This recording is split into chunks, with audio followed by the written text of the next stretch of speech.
So Denver schools got rid of those officers at a time when a number of districts nationwide were doing the same thing. It was during the racial justice protests of 2020. And the concern here in Denver and elsewhere is that black and brown students were being disproportionately ticketed or arrested. DPS directly cited that in their original resolution. Our Luis De Leon checked back in with community members today who told him that they have hope that more security might come with more understanding this time.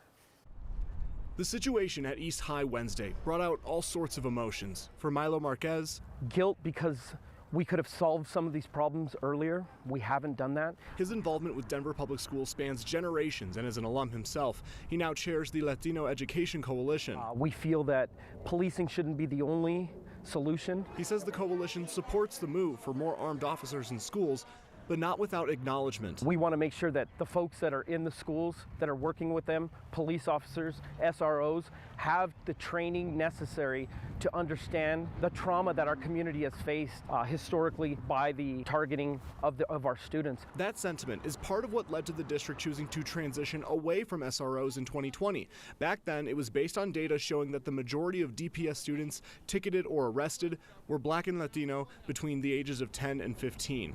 Similar trends across the country can vary depending on the report. A 2021 study from the Annenberg Institute with Brown University reported that SROs intensify the use of things like suspensions and police referrals, and they say that impacts black students consistently 2 times more than white students. This really is about relationship-based policing. Mo Kennedy is executive director of the National Association of School Resource Officers. He says they implemented a block of their training to cultural diversity nearly a decade ago and constantly work to enhance it. We get to a point that we're really training these officers to use their frames of reference in a proper way. Not only how maybe they were raised or where they lived and went to school, but how that can now relate to how they work with students in that school environment that they're in now. As for Marquez, he knows the division is there, but ultimately... But in situations like this, we know this violence is occurring. We know we need to find solutions. We know we need that support. So right now, state law actually only encourages a school resource officer to complete SRO training or curriculum. A bipartisan bill right now under consideration would actually require that, and once a year. Kyle, it's currently going through the House Education Committee.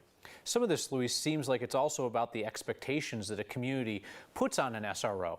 We know in greater society that we're asking too much of police officers already to be social workers and housing officers and everything else.